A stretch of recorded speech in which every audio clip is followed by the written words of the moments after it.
Capítulo 3. La fe. Visualización y creencia en la consecución del deseo. El segundo paso hacia la riqueza. La fe es el elemento químico primordial de la mente. Cuando la fe se mezcla con el pensamiento, el subconsciente capta la vibración, la traduce en su equivalente espiritual, y la transmite a la inteligencia universal, como en el caso de la plegaria.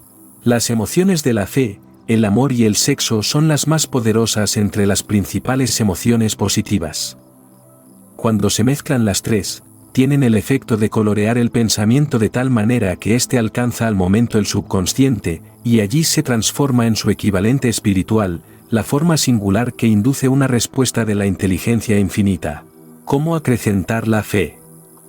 Tenemos un planteamiento que le ayudará a comprender mejor la importancia que el principio de autosugestión asume en la transmutación del deseo en su equivalente físico o monetario. La fe es un estado mental que se puede inducir, o crear, con la afirmación o con las repetidas instrucciones al subconsciente, a través del principio de autosugestión. Como ejemplo, considere el propósito por el que presumiblemente usted está leyendo este libro. El objetivo es, por supuesto, adquirir la capacidad de transmutar el pensamiento intangible del impulso del deseo en su contrapartida física, el dinero. Al llevar a cabo las instrucciones descritas en los capítulos sobre la autosugestión y el subconsciente, resumidas en el capítulo de la autosugestión, usted puede convencer al subconsciente de que cree que recibirá lo que está pidiendo, y ello actuará en esa creencia, que su subconsciente le devolverá en forma de fe, acompañada de planes precisos para procurar eso que usted desea. La fe es un estado mental que usted puede incrementar a voluntad, una vez que haya dominado los 13 principios, porque se trata de un estado mental que crece voluntariamente, a través de la aplicación de esos principios. La repetición de la afirmación de órdenes a su subconsciente es el único método conocido del crecimiento voluntario de la emoción de la fe. Quizás el concepto le quede más claro con la siguiente explicación de la forma en que los hombres, a veces, se convierten en criminales. Para decirlo con las palabras de un famoso criminólogo, cuando los hombres entran por primera vez en contacto con el crimen, este les repugna. Si siguen en contacto con él durante algún tiempo, se acostumbran y lo toleran. Y si permanecen en contacto con el crimen durante el tiempo suficiente, acaban por aceptarlo y se dejan influir por él. Es el equivalente de decir que cualquier impulso de pensamiento que sea repetidamente encauzado hacia el subconsciente resulta aceptado e influye en el subconsciente, que procede a traducir ese impulso en su equivalente físico por el procedimiento más práctico que halle disponible. En relación con esto, vuelva a considerar la proposición de que todos los pensamientos que han sido emocionalizados, cargados emocionalmente, y mezclados con la fe empiezan inmediatamente a traducirse en su equivalente física o en su contrapartida. Las emociones, o la porción sentimental de los pensamientos, son los factores que dan vitalidad y acción a estos.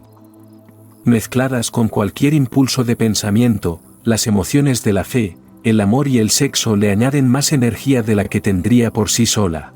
No solo los impulsos de pensamiento que se hayan mezclado con la fe, sino los que se mezclan con cualquiera de las emociones positivas o de las negativas, pueden alcanzar el subconsciente e influir en él. Nadie está condenado a la mala suerte.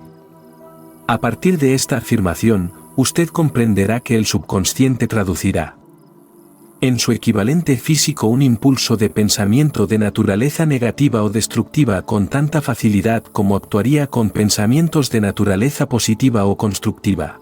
Esto explica el extraño fenómeno que millones de personas experimentan, denominado infortunio o mala suerte. Hay millones de personas que se creen condenadas a la pobreza y al fracaso, por culpa de alguna fuerza extraña que creen no poder controlar. Ellos son los creadores de su propio infortunio, a causa de esta creencia negativa, que su subconsciente adopta y traduce en su equivalente físico.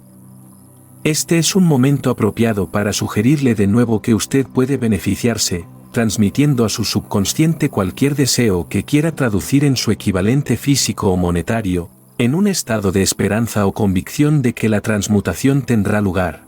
Su convicción, o su fe, es el elemento que determina la acción de su subconsciente. No hay nada que le impida embaucar a su subconsciente al darle instrucciones a través de la autosugestión, tal como yo engañé al subconsciente de mi hijo.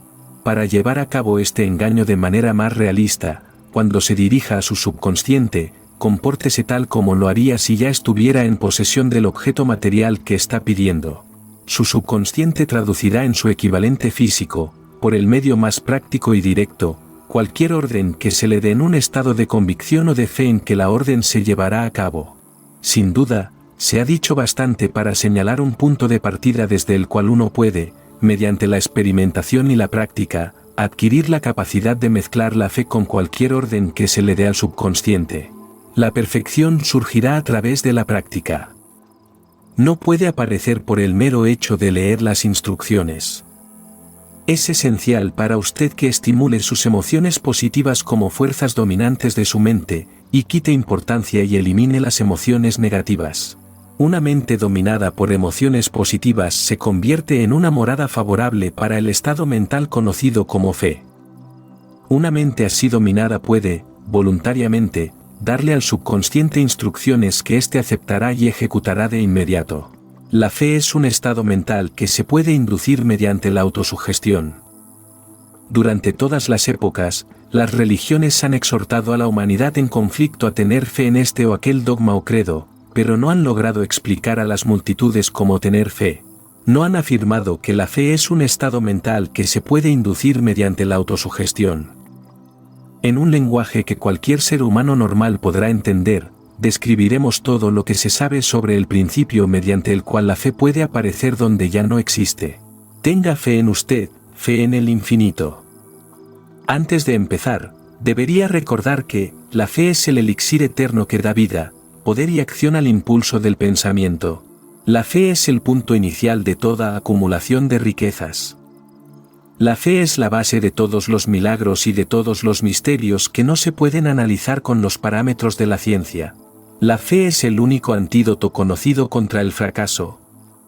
La fe es el elemento, el componente químico que, combinado con la plegaria, nos proporciona comunicación directa con la inteligencia infinita. La fe es el elemento que transforma la vibración ordinaria del pensamiento, creada por la mente finita del hombre, en su equivalente espiritual. La fe es el único agente a través del cual el hombre puede dominar la fuerza de la inteligencia infinita, y usarla. La magia de la autosugestión. La prueba es simple y fácil de demostrar. Va ligada al principio de autosugestión. Por lo tanto, centremos la atención en el tema de la autosugestión, para descubrir qué es y lo que se puede alcanzar con ella. Se sabe que uno llega, finalmente, a creer cualquier cosa que se repita a sí mismo, sea la afirmación verdadera o falsa. Si un hombre repite una mentira una y otra vez, con el tiempo aceptará esa mentira como algo cierto. Más aún, creerá que es cierta. Todo hombre es lo que es a causa de los pensamientos dominantes que él permite que ocupen su mente. Los pensamientos que un hombre adopta deliberadamente, y que anima con entusiasmo, y con los que combina una emoción o más, constituyen las fuerzas motivadoras que dirigen y controlan cada uno de sus movimientos, actos y hazañas. Aquí tenemos el enunciado de una verdad muy importante: los pensamientos combinados con cualquiera de las emociones constituyen una fuerza magnética que atrae otros pensamientos similares o relacionados. Un pensamiento así magnetizado con la emoción se puede comparar con una semilla que, cuando es plantada en terreno fértil, germina, crece y se multiplica una y otra vez, hasta que aquello que en un principio fue una semillita, se convierte en innumerables millones de semillas de la misma clase. La mente humana está constantemente atrayendo vibraciones que armonicen con aquella que la domina. Cualquier idea, plan, pensamiento o propósito que uno abrigue atrae infinidad de ideas afines, adhiere estas ideas a su propia fuerza, y crece hasta convertirse en el propósito maestro que domina y motiva al individuo en cuya mente se ha alojado. Volvamos ahora al punto inicial, para informarnos de cómo se puede plantar en la mente la semilla original de una idea. La información es fácil de entender: cualquier idea, plan o propósito se puede injertar en la mente mediante la repetición del pensamiento. Por eso le damos instrucciones para que ponga por escrito un planteamiento de su propósito principal u objetivo primordial y preciso, lo memorice y lo repita en voz alta todos los días, hasta que las vibraciones auditivas hayan alcanzado su subconsciente. Decídase a dejar de lado las influencias de todo ambiente desfavorable para construir su propia vida a medida.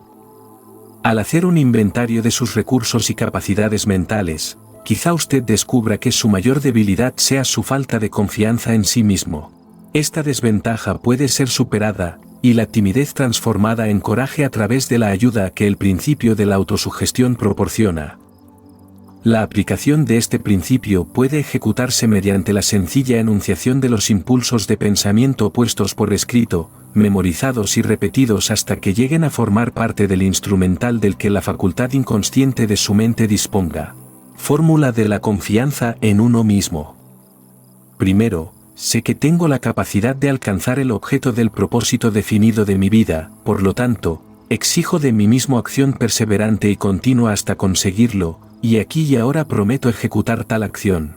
Segundo, me doy cuenta de que los pensamientos dominantes de mi mente se reproducirán con el paso del tiempo en actos externos y físicos para transformarse en una realidad física, por lo tanto, concentraré mis pensamientos durante 30 minutos cada día en la tarea de pensar en la persona en que me propongo convertirme, creando de este modo una imagen mental clara.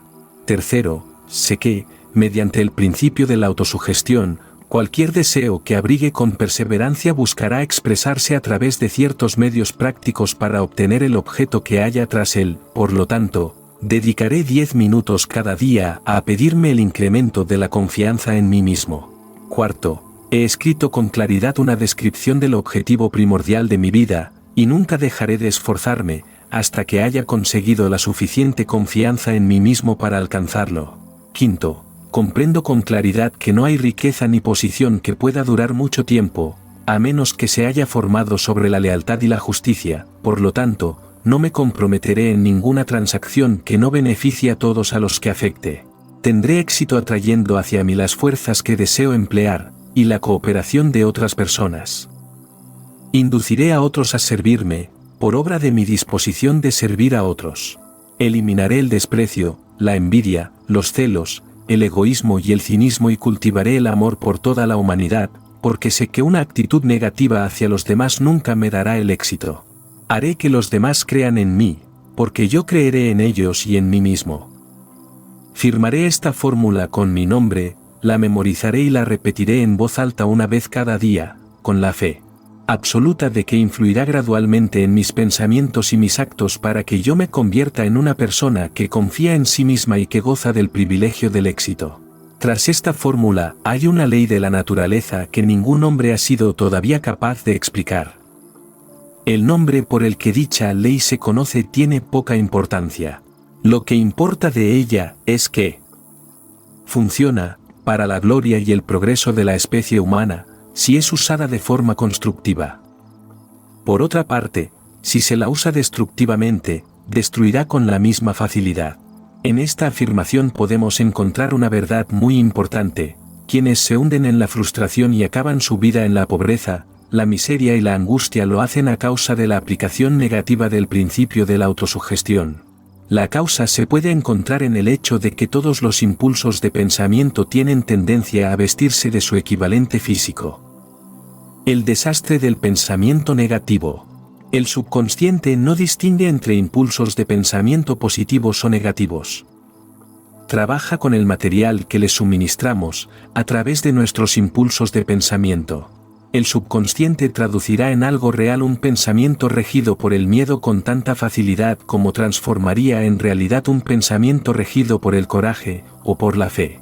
Tal como la electricidad hace girar las ruedas de la industria, y rinde servicios útiles si se la emplea correctamente, o acaba con la vida si se hace mal uso de ella, así, la ley de la autosugestión nos conducirá a la paz y la prosperidad o nos arrastrará hacia el valle de la miseria, el fracaso y la muerte, de acuerdo con el grado de comprensión y aplicación que tengamos de ella.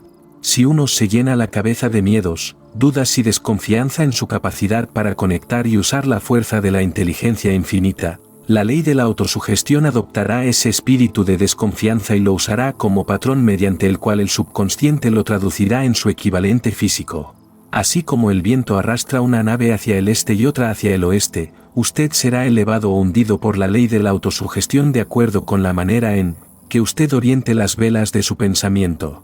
La ley de la autosugestión, que puede elevar a cualquier persona a niveles asombrosos de realización, queda bien descrita en los siguientes versos.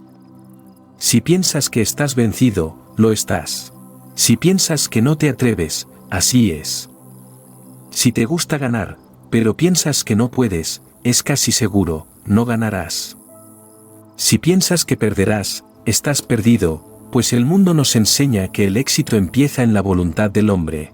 Todo está en el estado de ánimo. Si piensas que eres superior, lo eres. Has tenido que pensar alto para ascender. Has tenido que estar seguro de ti mismo antes de ganar ningún premio. Las batallas de la vida no siempre favorecen al hombre más fuerte o al más rápido, pero tarde o temprano el hombre que gana es el hombre que piensa que puede.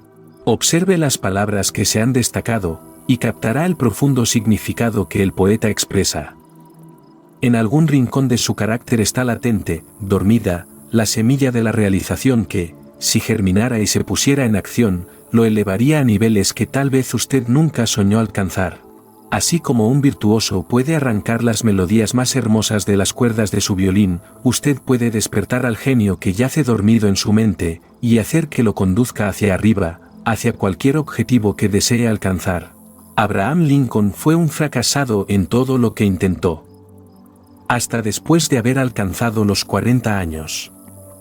Fue un don nadie, de ninguna parte, hasta que una gran experiencia entró en su vida y despertó al genio dormido que había en su corazón y en su cerebro, para darle al mundo uno de sus hombres realmente grandes. Esa experiencia estaba combinada con las emociones de la aflicción y el amor. Le aconteció a través de Anne Dudley, la única mujer a quien el amor realmente. Es sabido que la emoción del amor está ligada al estado de ánimo conocido como la fe, y esto se debe que el amor se aproxima mucho a traducir los impulsos de pensamiento propios en su equivalente espiritual. Durante su labor de investigación, el autor ha descubierto, a partir del análisis de la vida y obra y realizaciones de centenares de hombres de posiciones destacadas, que detrás de casi cada uno de ellos existía la influencia del amor de una mujer. Si quiere pruebas del poder de la fe, examine las realizaciones de los hombres y mujeres que se han valido de ella. Jesús, el Nazareno, encabeza la lista. La base de la cristiandad es la fe, con independencia de cuántas personas hayan falseado o malinterpretado el significado de esa gran fuerza. La esencia de las enseñanzas y de las realizaciones de Cristo, que pueden haberse interpretado como milagros, son nada más y nada menos que fe. Si hay fenómenos milagrosos, se producen solo a través del estado mental conocido como la fe. Consideremos el poder de la fe, tal como nos la mostró un hombre bien conocido por toda la humanidad, el Mahatma Gandhi, de la India. En este hombre, el mundo tuvo uno de los ejemplos más sorprendentes de las posibilidades de la fe que conozca la humanidad. Gandhi ostentó más poder potencial que ningún otro de sus contemporáneos, y ello a pesar del hecho de que no contó con ninguna de las herramientas ortodoxas del poder, tales como dinero, barcos de guerra, soldados ni material bélico. Gandhi no tenía dinero, ni casa, ni siquiera ropas, pero tenía poder. ¿Cómo lo obtuvo? Lo creó a partir de su comprensión del principio de la fe, y mediante su capacidad para trasplantar esa fe al espíritu de 200 millones de personas. Gandhi consiguió la sorprendente proeza de influir en 200 millones de mentes para formar un conglomerado humano que se moviese al unísono, como un solo hombre. ¿Qué otra fuerza de este mundo, aparte de la fe, puede lograr tanto? Como una idea construyó una fortuna. Debido a la necesidad de la fe y de la cooperación en el funcionamiento de los negocios y de la industria, será tan interesante como provechoso analizar un suceso que nos proporciona un excelente ejemplo para la comprensión del método por el cual los individualistas y los hombres de negocios acumulan grandes fortunas al dar antes de intentar obtener. El suceso elegido para este ejemplo data de comienzos de siglo, cuando se estaba formando la United States Steel Corporation, Corporación del Acero de Estados Unidos. A medida que lea la historia, tenga presente esos hechos fundamentales, y comprenderá cómo las ideas se han convertido en fortunas inmensas. Si usted es de los que se han preguntado a menudo cómo se han acumulado las grandes fortunas, esta historia de la creación de la United States Steel Corporation le resultará esclarecedora. Si tiene alguna duda de que los hombres pueden pensar y hacerse ricos, esta historia disipará esa duda, porque usted podrá ver con claridad en la historia de la United States Steel Corporation la aplicación de una porción importante de los principios que se describen en este libro. El asombroso relato del poder de una idea ha sido escrito de forma espectacular por John Lovell, del New York World Telegram, y la transcribimos con su cortesía, un bonito discurso de sobremesa por $1.000 millones. Aquella noche del 12 de diciembre de 1900, en la que unos 80 miembros de la sociedad financiera se reunieron en el salón de banquetes del University Club, en la Quinta Avenida, para hacer los honores a un hombre joven del oeste de Estados Unidos, ni media docena de los invitados supuso que estaban a punto de presenciar el episodio más importante de la historia de la industria estadounidense. J. Edward Simmons y Charles Stewart Smith, llenos de gratitud por la pródiga hospitalidad con que Charles M. Schwab les había regalado durante una reciente visita a Pittsburgh, habían organizado la cena para presentar a aquel empresario del acero de 38 años a la Sociedad de Banqueros del Este de Estados Unidos. Pero no esperaban que magnetizara de tal modo la convención. De hecho, le advirtieron que los corazones que rellenaban las camisas de Nueva York no reaccionarían a la oratoria, y que si no quería aburrir a los Stillman y los Harriman y los Vanderbilt, sería mejor que se limitara a 15 o 20 minutos de intrascendencias amables, pero nada más. Incluso John Pierpont Morgan, sentado a la derecha de Schwab, como indicaba su dignidad imperial, se contentó con agradecer muy brevemente su presencia en la mesa del banquete. Y en lo que se refería a la prensa y al público, todo el asunto presentaba tan poco interés que los periódicos del día siguiente ni lo mencionaron. De manera que los dos anfitriones y sus distinguidos invitados probaron los habituales 7 u 8 platos. Hubo poca conversación, versara sobre lo que versase, fue parca y discreta. Aunque algunos de los banqueros y agentes de bolsa habían visto antes a Schwab, cuya carrera había florecido en los bancos de Monongahela, ninguno lo conocía bien. Pero, antes de que la velada acabara, ellos y Money Master Morgan quedarían admirados, y un bebé de $1.000 millones, la United States Steel Corporation, nacería allí. Quizás sea una lástima para la historia que no se haya hecho ninguna grabación del discurso de Charles Schwab en aquella cena. Sin embargo, tal vez se tratara de un discurso casero, con incorrecciones gramaticales, pues los perfeccionismos del lenguaje nunca le interesaron a Schwab, lleno de refranes y compaginado con ingenio. Pero, aparte de eso, obtuvo una fuerza y un efecto impresionantes sobre los $5.000 millones de capital estimado que los comensales representaban. Cuando terminó, y la reunión vibraba todavía con sus palabras, aunque Schwab había hablado durante 90 minutos, Morgan condujo al orador a una ventana apartada donde, balanceando las piernas en un alto e incómodo asiento, hablaron durante 1 hora más. La magia de la personalidad de Schwab se había puesto en acción con toda su potencia, pero lo más importante y perdurable fue el programa detallado y explícito que presentó para el engrandecimiento del acero. Muchos otros hombres habían tratado de interesar a Morgan en montar juntos un trust del acero a partir de combinaciones con empresas de pastelería, cables y flejes, azúcar, goma, whisky, aceite o goma de mascar. John W. Gates, el apostador, lo había urgido a hacerlo, pero Morgan no había confiado en él. Los hermanos Moore, Bill y Jim, mayoristas de Chicago que habían fusionado una fosforera y una corporación de galletitas, habían tratado de convencerlo, fracasando en su intento. Elbert H. Gary, el sacrosanto abogado del Estado, quiso atraerlo a su terreno, mas no llegó a ser lo bastante grande como para impresionarlo. Hasta que la elocuencia de Schwab elevó a J. P. Morgan a las alturas desde donde pudo visualizar los sólidos resultados del proyecto financiero más atrevido que se hubiera concebido nunca, la idea era considerada un delirante sueño de especuladores ingenuos. El magnetismo financiero que, hace una generación, Empezó a atraer miles de compañías pequeñas y a veces ineficazmente dirigidas a combinaciones más grandes y competitivas. Se ha vuelto operativo en el mundo del acero gracias a los artilugios de aquel jovial pirata de los negocios, John W. Gates. Este había formado ya la American Steel and Wire Company con una cadena de pequeñas empresas, y junto con Morgan había creado la Federal Steel Company. Pero al lado del gigantesco trust vertical de Andrew Carnegie, dirigido por sus 53 accionistas, esas otras combinaciones resultaban insignificantes. Podían combinarse como mejor les pareciese, pero ni todas juntas harían mella en la organización de Carnegie, y Morgan lo sabía. El viejo escocés excéntrico también lo sabía. Desde las majestuosas alturas de Esquivo Castle había visto, primero divertido y luego con resentimiento, los intentos de las pequeñas compañías de Morgan entremetiéndose en sus negocios. Cuando esos intentos se tornaron demasiado importantes, el mal genio de Carnegie se convirtió en ira y en deseos de venganza. Decidió duplicar cada fábrica suya por cada una que sus rivales poseyeran.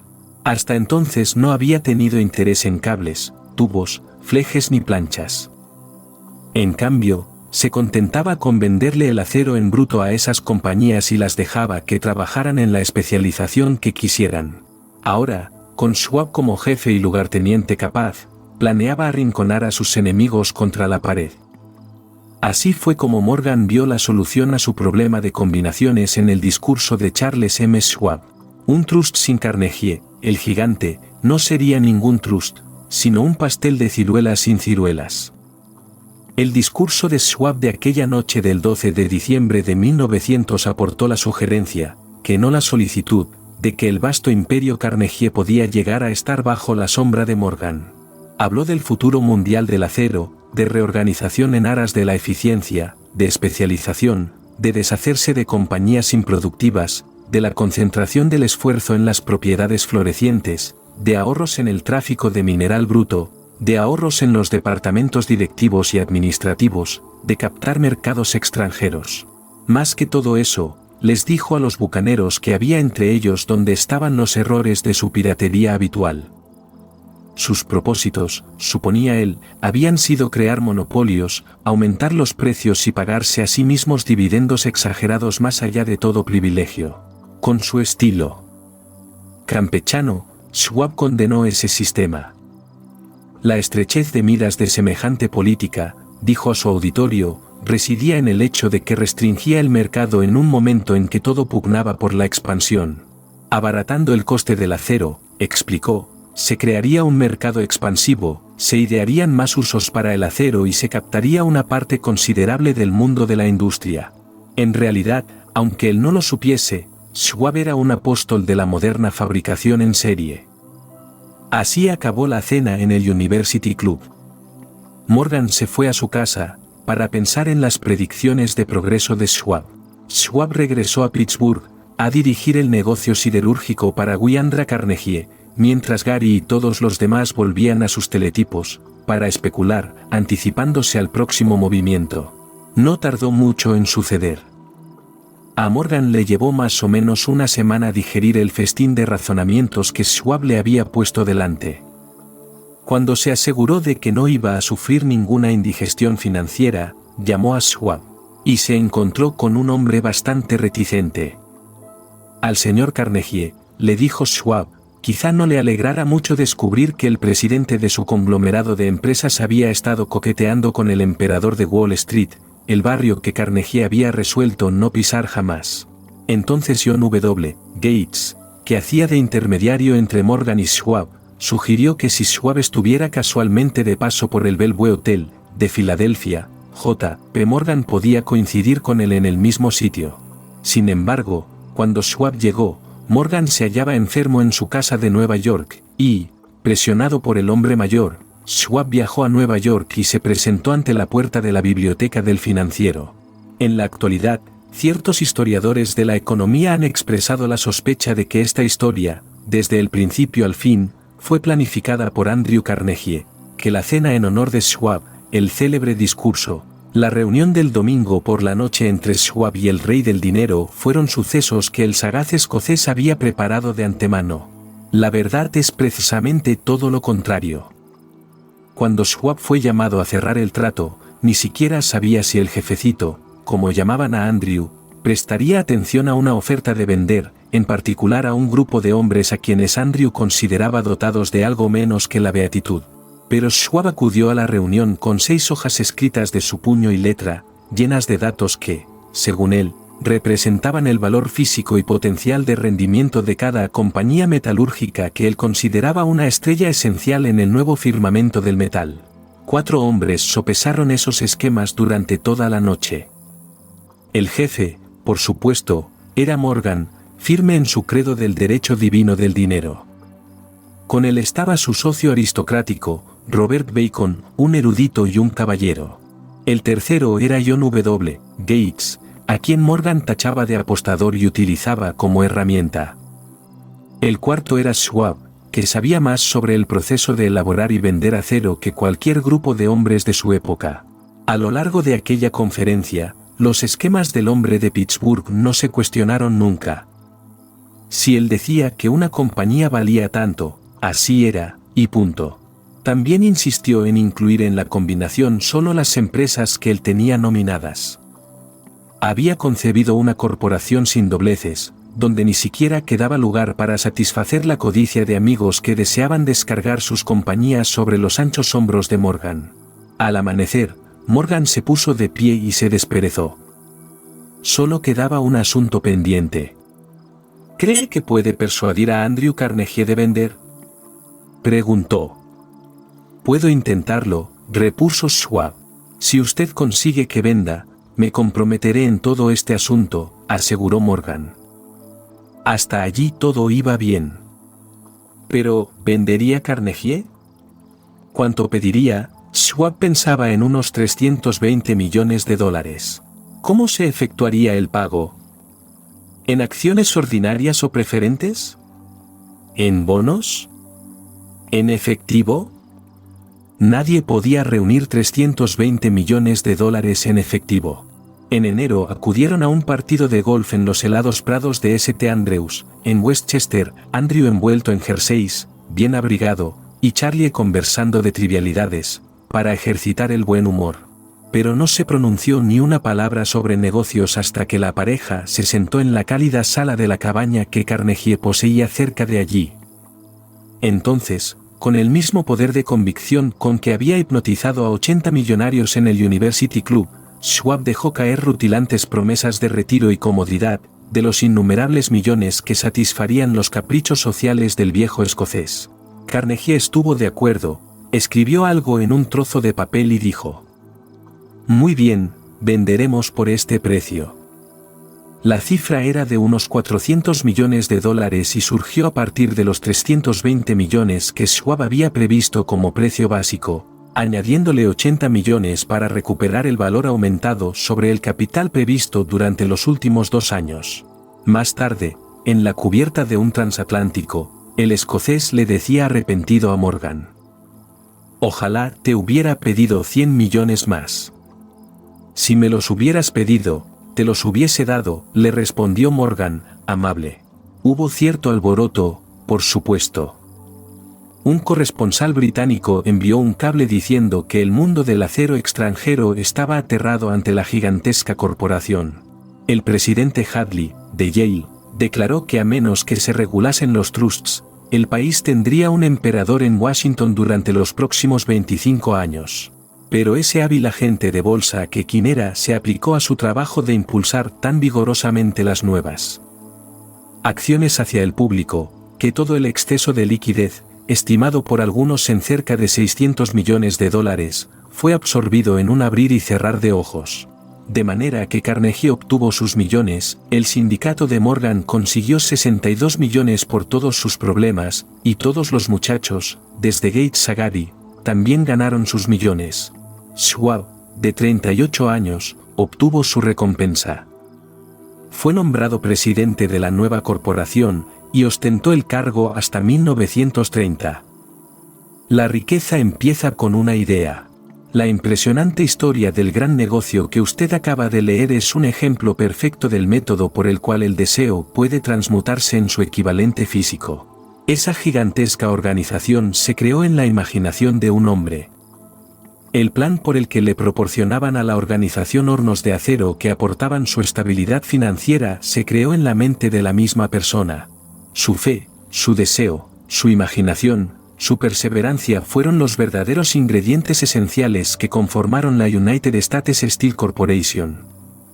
Los hornos y los equipos mecánicos adquiridos por la empresa, después de haber surgido a la existencia legal, fueron incidentales, pero un análisis cuidadoso revelará el hecho de que el valor aumentado de las propiedades adquiridas por la corporación se incrementó en unos $600 millones, por la mera transacción que los consolidaba bajo una misma gerencia.